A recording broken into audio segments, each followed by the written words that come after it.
Je m'appelle Nancy, j'ai 25 ans, je rêve de devenir mangaka et je vais vous raconter mon parcours.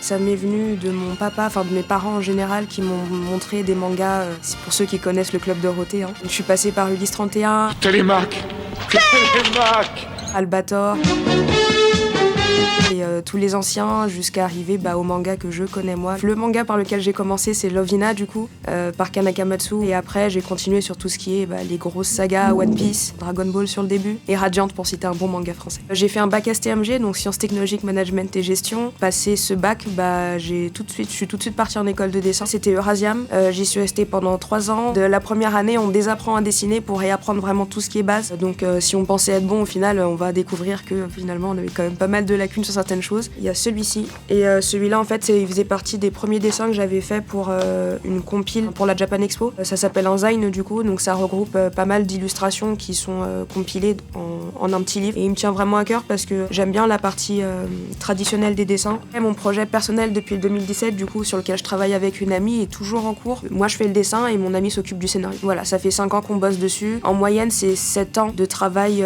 pour pouvoir créer et constituer une bonne base avant de le présenter dans des maisons d'édition. Il y a toute la partie de création de personnages qui est presque finie. Après il faut tout ce qui est la partie des décors, donc là c'est un peu plus compliqué, c'est un peu plus technique. C'est un long travail, 7 ans oui effectivement, mais ça permet au moins quand on présentera en maison d'édition, si jamais ils ont des questions techniques ou quoi, qu'on puisse y répondre sans avoir à chercher. Il faut qu'il y ait une réponse à tout. Je bosse dessus sur mes jours de repos de temps en temps, ou des fois le soir quand je suis pas trop fatiguée. Par jour, grand maximum 3 heures, et le minimum c'est 1 heure.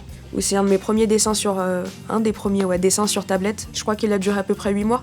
Je prenais vraiment mon temps dessus, je détaillais au maximum. Il y a plusieurs manières pour commencer à être publié. Je sais qu'il y a beaucoup d'artistes par exemple qui ont commencé directement en version digitale et qui ont été repérés par des maisons d'édition. Généralement c'est sur les plateformes dans le style Webtoon par exemple. Le mieux toujours c'est de profiter des salons, parce qu'on sait que sur les salons par exemple à Japan Expo, Paris Manga, les éditeurs sont là. Et après il y a aussi les conventions. Donc là les conventions c'est par soi-même. Donc c'est prendre son stand sur un salon manga par exemple. Celui-ci, le tout dernier, une petite dédicace à une amie du coup qui sera publiée en mars sur le webtoon officiel, et du coup j'ai redessiné son personnage principal de The Quest. Moi si je comptabilise toutes les heures travaillées dessus, je pense que j'ai dû mettre 3 mois à le faire, et ça fait 3 ans que je suis libraire, maintenant bientôt 4. Ça me permet dans ce moment de mettre de l'argent de côté pour pouvoir continuer à avancer sur le projet, pour pouvoir donner matière au projet. Et alors la maison d'édition où j'aimerais vraiment être publiée c'est Kiun, et juste après ça sera Glénat ou Pika. C'est pas impossible d'être édité, j'ai toujours bon espoir d'être édité, et après bon voilà, c'est un long parcours,